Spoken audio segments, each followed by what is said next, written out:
Meus irmãos, abram a palavra do nosso Senhor no livro de Jonas. Estamos dando continuidade, então, à nossa série de mensagens sobre Jonas, um profeta bem-sucedido, apesar de sua vontade. Hoje, nós vamos meditar no capítulo 2, na oração de Jonas no ventre do peixe. Já temos falado sobre o profeta, a sua fuga, fugindo da presença do Senhor, fugindo de fazer a vontade de Deus, um homem que discordou completamente do seu Deus, de sua vontade, e achou que entendia mais do que o próprio Deus, porque não concordou com ele, achando que uma cidade não deveria receber do favor do Senhor, e por isso ele fugiu. Mas, devido às questões que nós vimos no capítulo 1, não deu muito certo.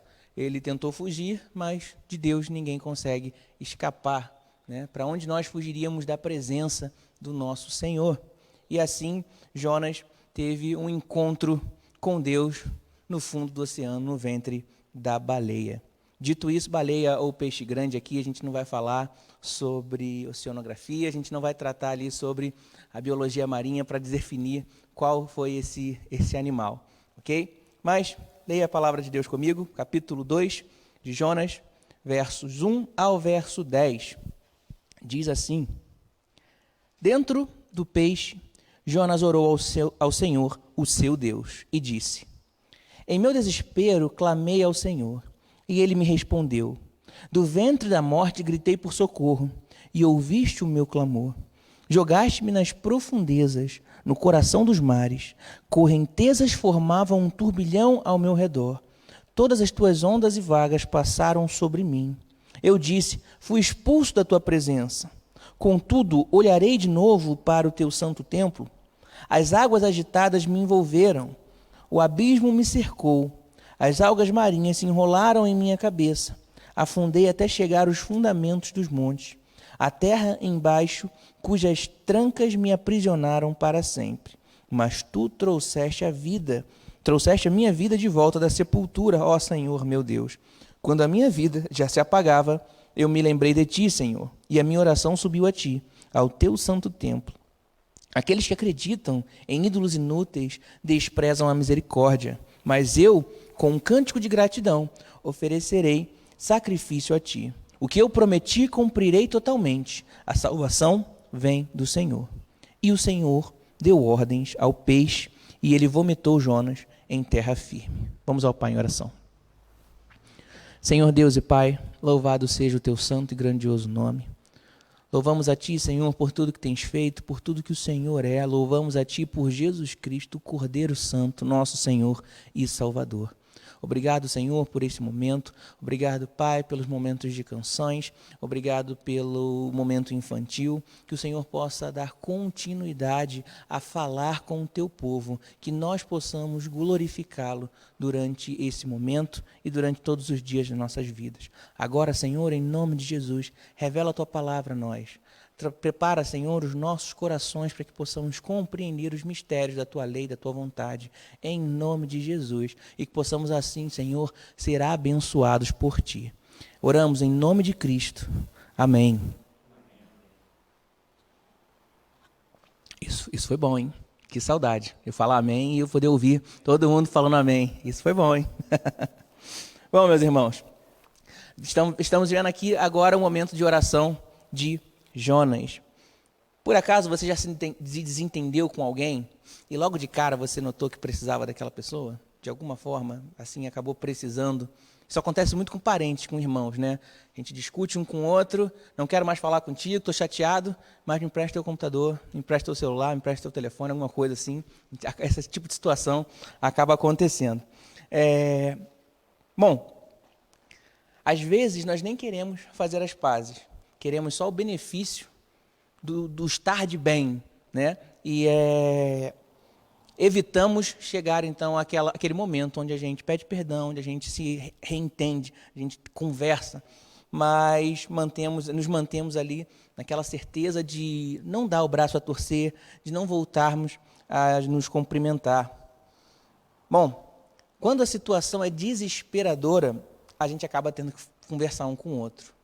Eu lembro que uma vez, eu e minha irmã estávamos indo para um curso, não lembro o certo o que fazíamos, éramos crianças, eu devia ter o quê? 12 anos, estava levando ela para algum lugar para ela fazer o curso, e por algum motivo a gente discutiu o caminho inteiro. Até que no meio dessa discussão, por algum momento, por algum motivo, o pedal da bicicleta bateu no pé de um rapaz que ficou irado com a gente, veio discutir enquanto a gente estava caminhando. E aí a gente pediu desculpa, falou que não tinha feito por mal, né? E aí depois que o rapaz se afastou, eu e minha irmã, que não estávamos nos falando, que a gente tinha discutido, a gente ficou, nossa, que cara grosseiro, né? Vamos ficar conversando aqui, né? Nossa, e aí fizemos as pazes imediatamente. Mas, e quando o desafeto é com Deus? E quando nos desentendemos com o Cordeiro, com o Santo? Como fazemos? Quando o momento, ele não é uma simples desavença, mas quando é um momento crucial. Como devemos nos comportar? Até há pouco, nós vimos um profeta indignado. Aqueles que acompanham os estudos que nós temos feito às sextas-feiras, temos tratado do livro de Colossenses, e há 2 semanas atrás, a nossa irmã Andressa, ela leu o capítulo 3, verso 8 de Colossenses, onde Paulo, ele explica que, uma vez que agora estamos em Cristo, temos que abandonar algumas práticas. E ele diz, maledicência, maldade, isso tudo nós não podemos ter. E uma dessas coisas, a Andressa explicou muito bem, é a indignação. E aqui nós temos um profeta indignado com Deus. Estranho pensar que a característica de um profeta é aquilo que ele jamais poderia ter por estar em Deus. Mas aqui nós estamos vendo um profeta indignado durante todo o primeiro capítulo. Agora, no capítulo 2, nós vemos um profeta contrito. Aconteceu alguma coisa, a situação mudou. E o homem indignado agora está contrito. A gente pode perceber e pode dividir essa oração de Jonas em 3 momentos. O primeiro momento é justamente o clamor pela salvação, que nós vemos o verso 1 e o verso 2. Nós temos ali o reconhecimento do seu estado de queda, que nós vemos do verso 3 ao verso 6. E, por fim, um momento de louvor pela salvação e a reafirmação do seu compromisso, do verso 7 ao verso 9. Pensando nesses 3 momentos, em cada momento nós aprenderemos aqui uma lição com o profeta Jonas. E eu espero que possamos ser abençoados através dessa exposição. Bom, primeira lição que nós aprendemos é que, se nós somos cristãos, em algum momento nós nos renderemos em oração. Primeira coisa, se nós somos cristãos, em algum momento nós seremos levados a orar. Verso 1 e verso 2 do capítulo 2, capítulo 2 de Jonas, diz assim: dentro do peixe, Jonas orou ao seu Senhor, o seu Deus, e disse, em meu desespero, clamei ao Senhor, e ele respondeu, do ventre da morte gritei por socorro. Bom, em certa ocasião, uma criança estava tentando aprender a empinar pipa. Né? Na minha terra a gente chama de soltar pipa só. Né? Mas aí a criança está lá aprendendo a empinar pipa e precisa da ajuda de um adulto. Um adulto então ensina a criança como fazer para a pipa ficar no alto, da linha. E em dado momento a criança entende que já consegue fazer sozinha, não precisa mais da ajuda do adulto.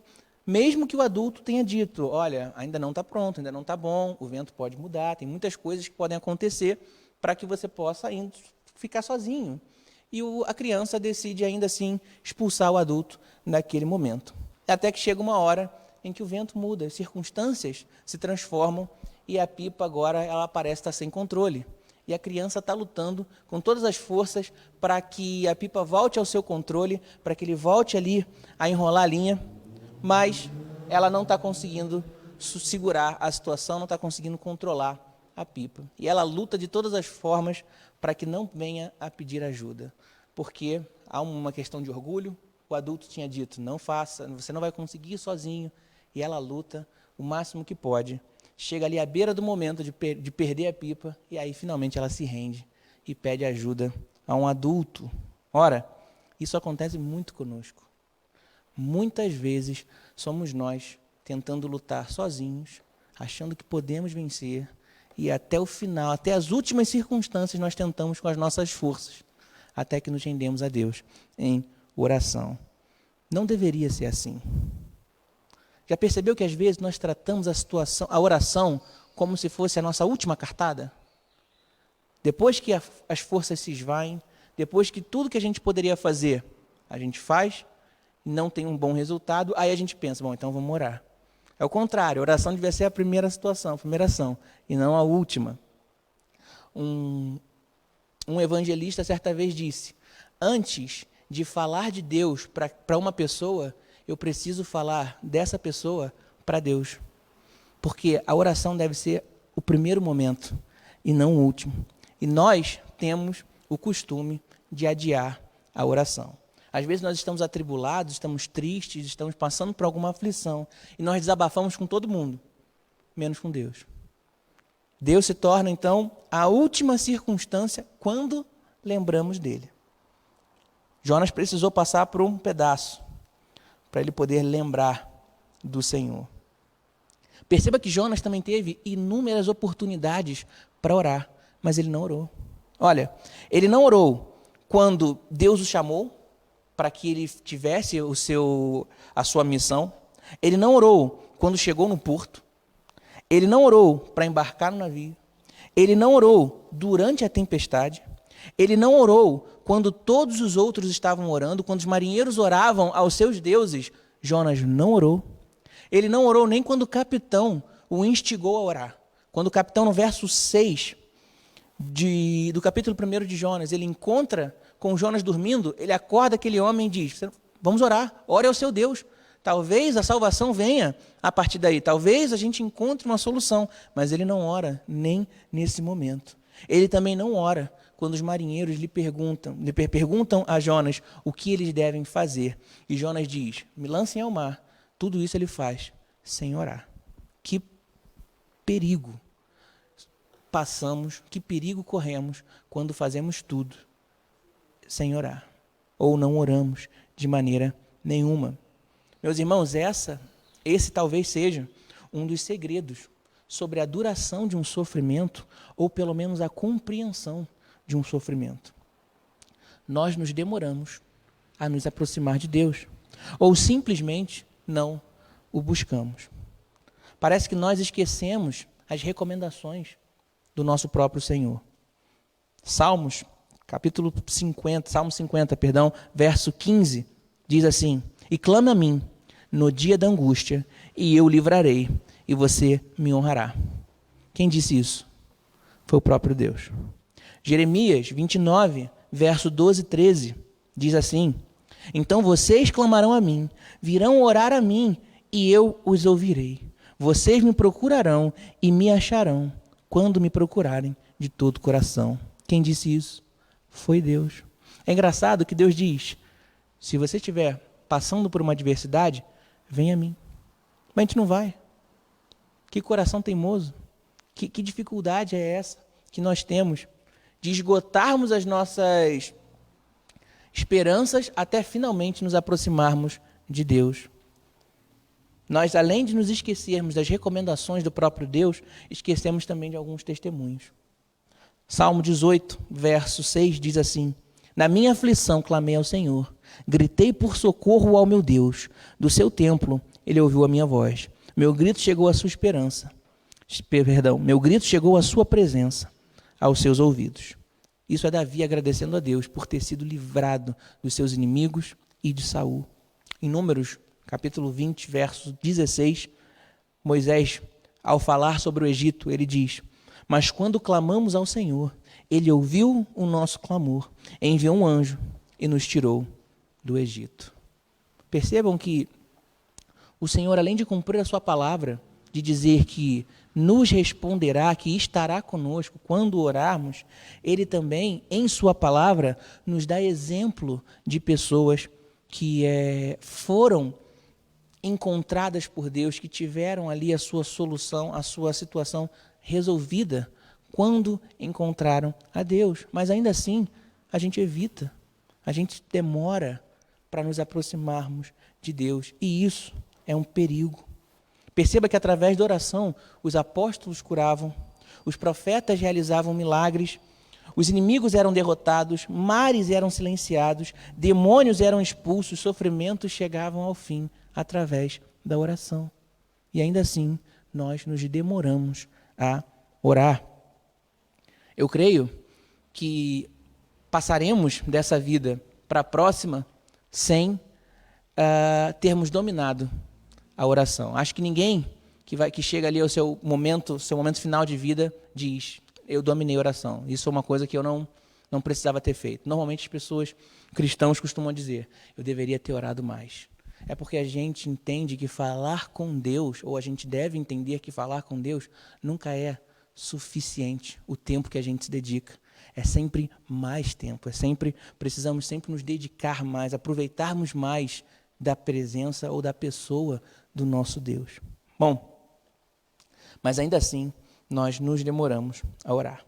Note que no verso 2, a palavra de Jonas diz, né, que a situação ela termina em bons termos, porque ele diz que no seu desespero ele clamou ao Senhor, mas o Senhor o respondeu.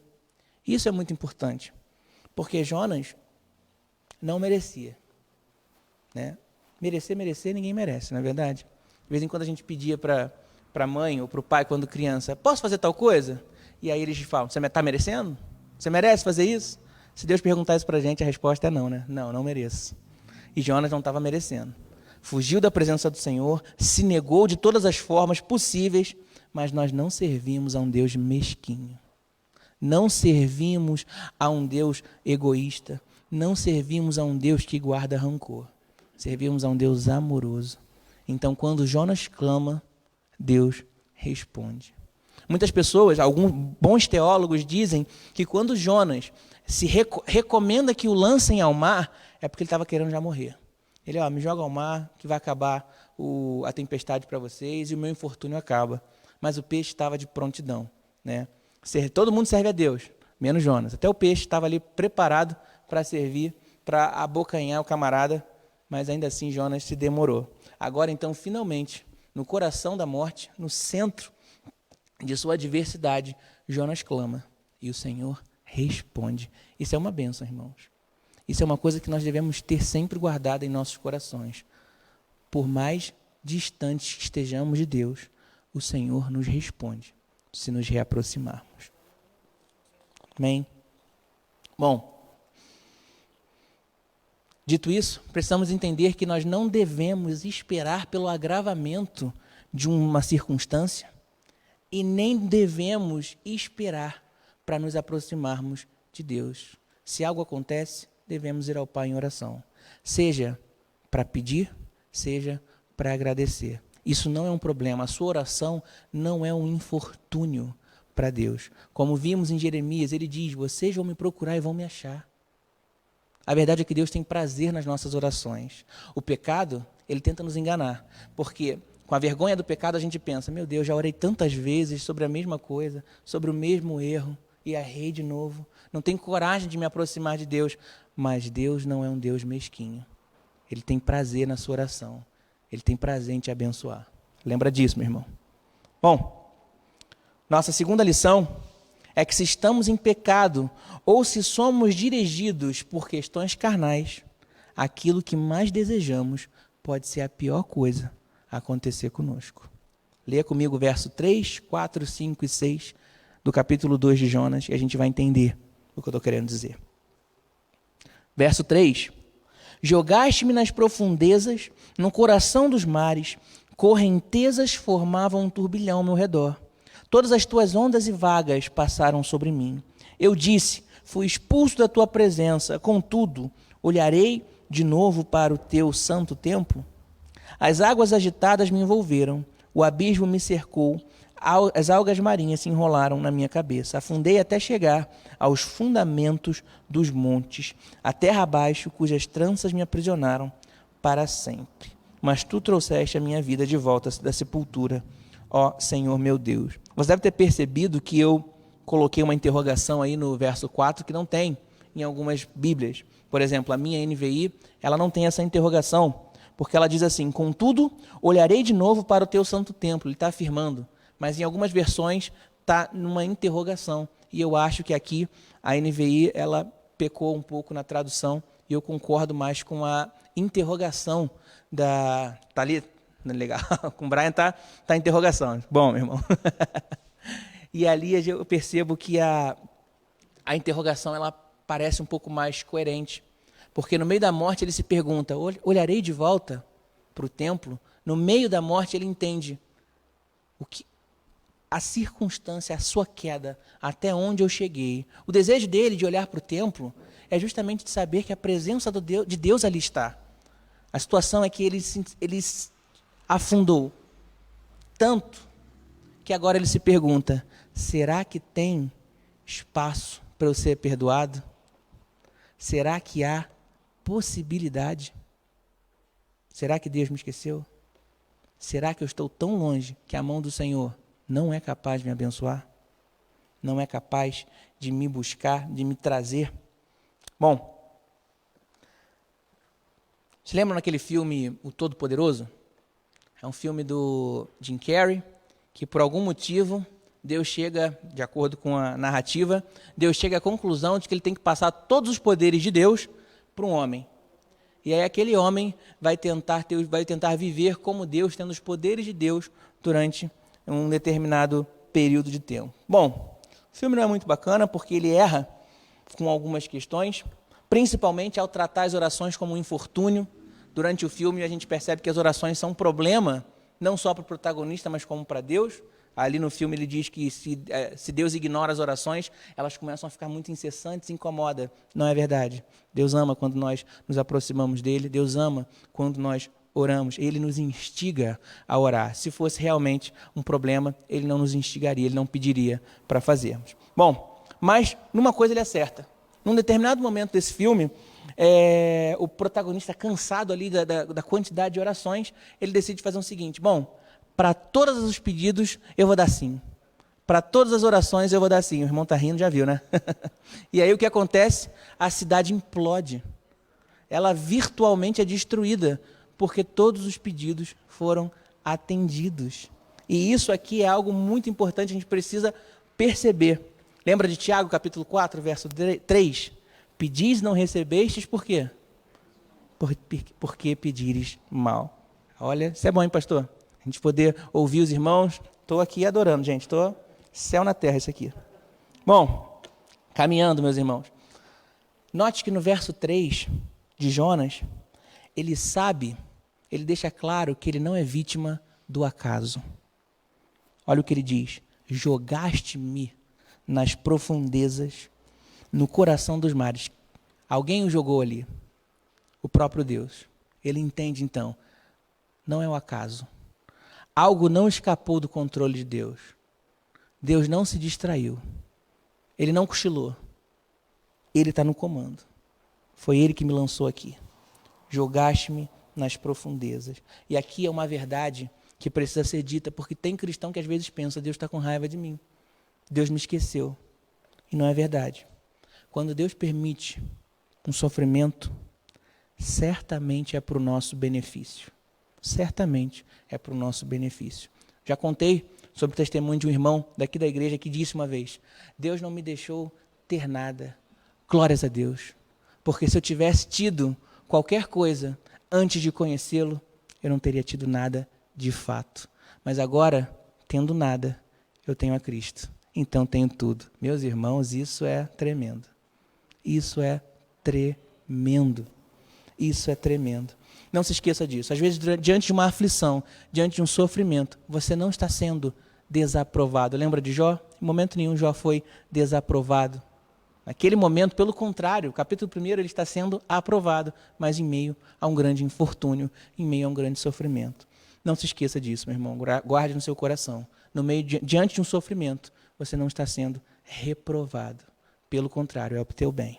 Hebreus, capítulo 12, verso 6 diz, o Senhor repreende aquele que ama. Ele disciplina e castiga todo aquele que aceita como filho. Faz parte da relação. Meu pai não pode ser meu pai se ele não me repreende, porque ele está vendo que em algum momento eu errei. E se um erro passa sem repreensão, aquele erro pode perdurar. E aí já não é mais um erro, se torna uma falha de caráter, e aí é mais difícil de corrigir. É mais difícil de corrigir. Mas então, quando Deus nos deixa passar por esse tipo de situação, é porque Ele tem algo para nos dizer. Se eu fosse eternamente feliz, sem conhecer a Cristo, eu não seria eternamente feliz.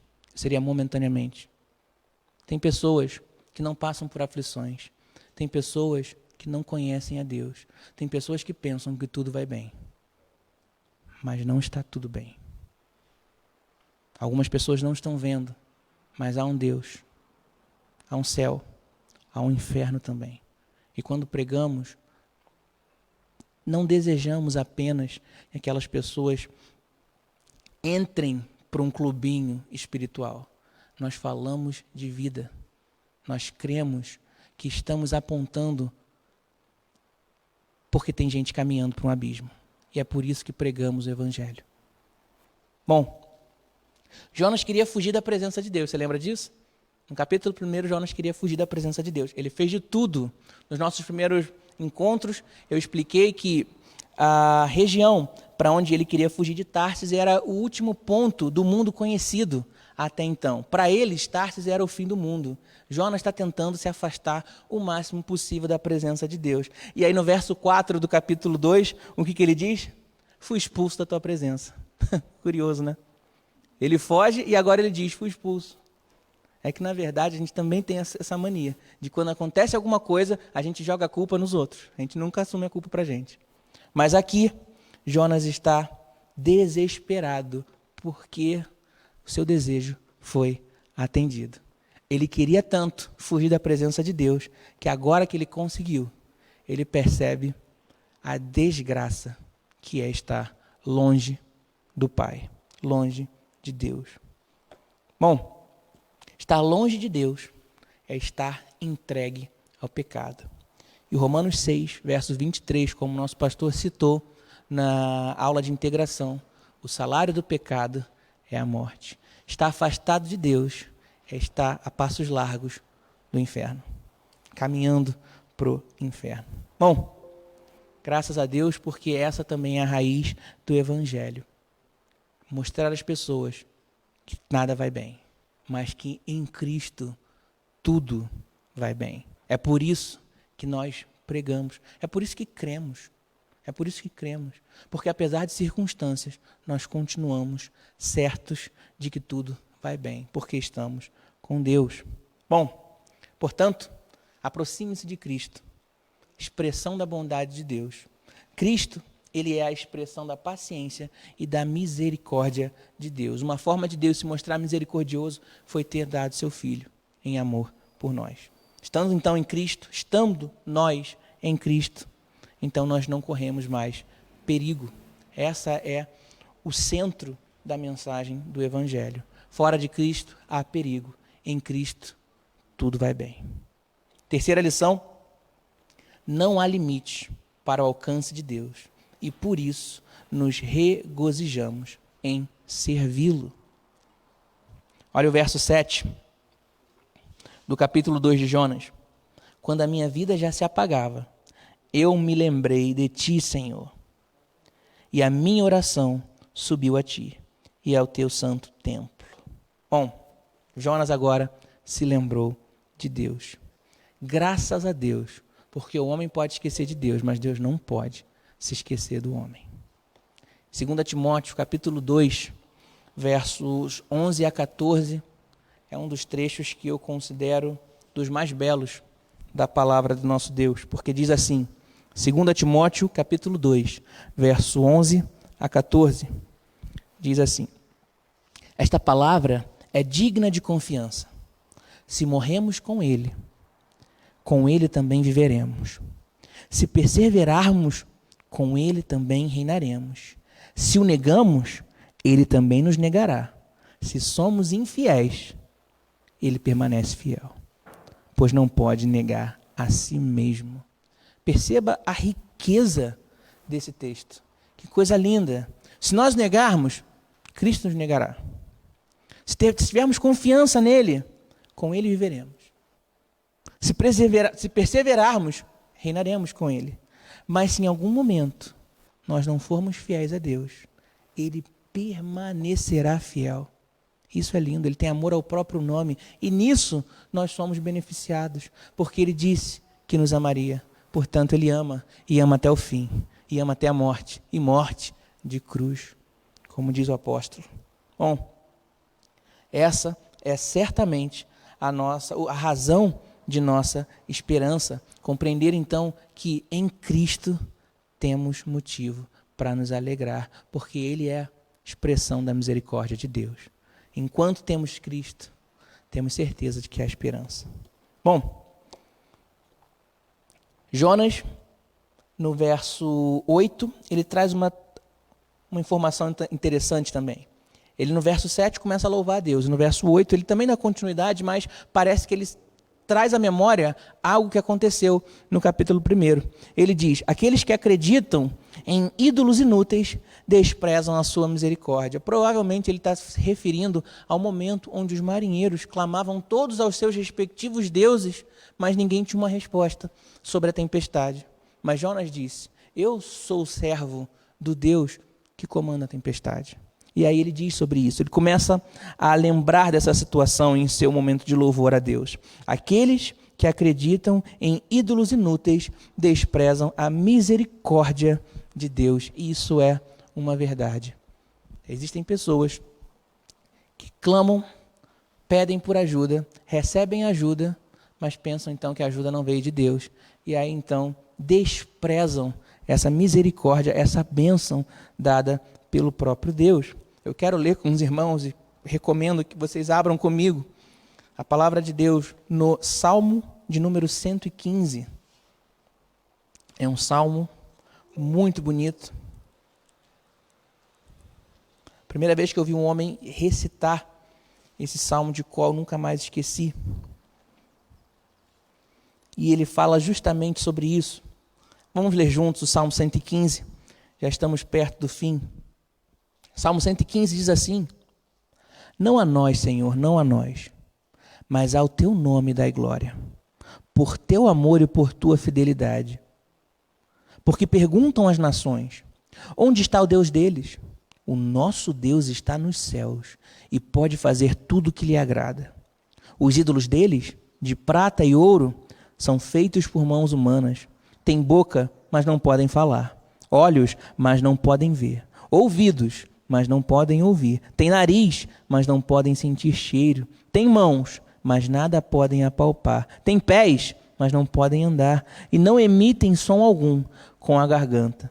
Tornem-se como eles, aqueles que os fazem, e todos aqueles que neles confiam. Confie no Senhor, ó Israel. Ele é o seu socorro e o seu escudo. Confie no Senhor, sacerdote. Ele é o seu socorro e seu escudo. Vocês que temem o Senhor, confiem no Senhor. Ele é o seu socorro e seu escudo. O Senhor lembra-se de nós e nos abençoará. Abençoará os israelitas, abençoará os sacerdotes, abençoará os que temem o Senhor, do menor ao maior. Que o Senhor os multiplique, você e os seus filhos. Sejam vocês abençoados pelo Senhor, que fez os céus e a terra. Os mais altos céus pertencem ao Senhor, mas a terra ele confiou ao homem. Os mortos não louvam o Senhor, tampouco nenhum dos que descem ao silêncio. Mas nós bendiremos o Senhor, desde agora para sempre. Que texto lindo, amém, aleluia. Que texto lindo. Esse início eu acho poderosíssimo. Não a nós, Senhor, mas ao teu nome dai glória. E ele começa a discorrer, porque aqueles homens acreditam em deuses que têm boca, mas não falam. Nós não. O nosso Deus fala. Nosso Deus fala. Nosso Deus vê e o nosso Deus nos ouve. E é por isso que nós podemos orar. É por isso que podemos nos aproximar. É por isso que temos esperança em Deus. Então Jonas, ele comenta que aqueles marinheiros não tinham esperança, ou melhor, a sua esperança era infundada, era inútil, mas a esperança de Jonas era fundamentada em razão. A razão dele era o Altíssimo. A gente não sabe em que momento dos 3 dias essa oração de Jonas começou, A gente não sabe se essa oração foi condensada. Talvez Jonas tenha orado durante todo aquele momento. Talvez ele tenha orado nos últimos segundos. Não sabemos. O que sabemos é que no momento de contrição, Deus ouviu a oração do profeta. Isso é motivo de esperança para nós.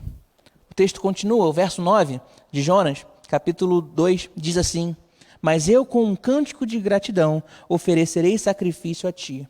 O que prometi, cumprirei totalmente. E aqui é interessante, o que prometi, cumprirei. O que Jonas prometeu?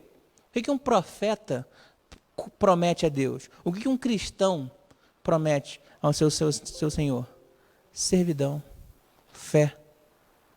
Jonas agora ele para e realiza aquilo que eu tinha prometido, aquilo que eu me comprometi enquanto profeta, eu farei.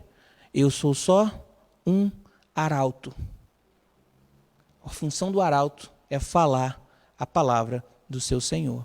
A gente vê muito isso em filmes antigos, quando um rei ele tem algo para dizer para um outro rei, mas ele não pode se ausentar do seu reino, da sua cidade, ele manda um homem. E aquele homem vai até o reino e ele diz: olha, assim diz o meu rei, tal e tal coisa. Naquele momento, não é aquele homem que fala, e ele não tem autoridade para falar nenhuma palavra a mais, nem a menos.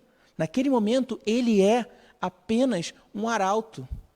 É o entregador de jornal que não tem direito de editar o contexto, de editar o texto daquele jornal. Ele só entrega.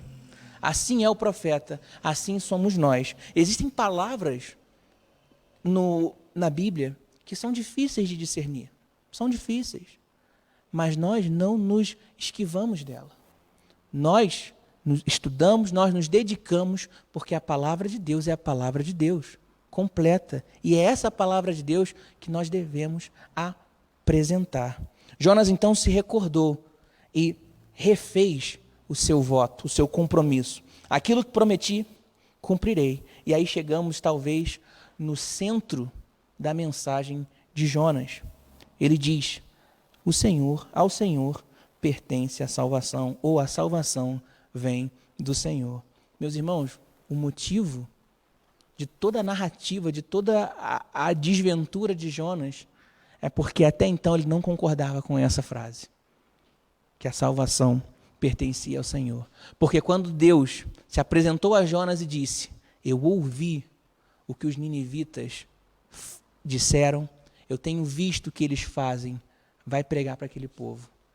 Jonas entende então que ele não deveria ir, porque ele não concorda com a salvação para aquele povo. No capítulo 4, a gente vai ver que Jonas reclama com Deus sobre isso. Ele não queria se aproximar daquele povo, ele não queria pregar juízo para aquele povo, porque sabia que Deus talvez não traria juízo, mas traria misericórdia.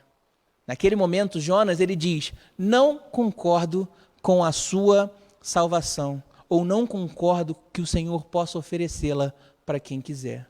Mas agora, depois de todos esses infortúnios, Jonas compreende: a salvação pertence ao Senhor, e Ele dá a quem Ele quer. É por isso que nós pregamos. É por isso que aquele ladrão na cruz, ele foi salvo. Nós não compreendemos, não sabemos a trajetória daquele homem. Não sabemos o quão profundo para aquele homem foi ver Cristo na cruz. Sabemos apenas que ele disse: Senhor, quando entrares no teu reino, se lembre de mim. E a palavra do Senhor é poderosa e ela se faz poderosa ainda para nós. Ainda hoje estareis comigo no paraíso. Essa também é a mensagem para nós. Estaremos com Cristo. Do Senhor vem a salvação e a Ele pertence a salvação. Bom, verso 10, nós vemos então que depois dessa conclusão, depois de que Jonas passou por essa transformação, o Senhor deu ordens ao peixe e ele vomitou Jonas em terra firme. E aqui, meus irmãos, cabe uma informação. Eu cheguei a comentar que em 1927 ou 30, não me recordo agora, mas foi entre a década de 20 e 30, um homem foi engolido por uma baleia. Ele passou 18 horas dentro daquela baleia e sobreviveu. Ele teve uma série de sequelas, mas passou um tempo no ventre de um animal marinho e sobreviveu.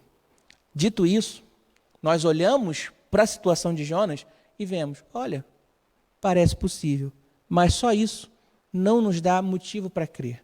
Nós cremos porque Deus assim diz. Nós cremos porque Cristo mencionou o profeta Jonas como uma história real.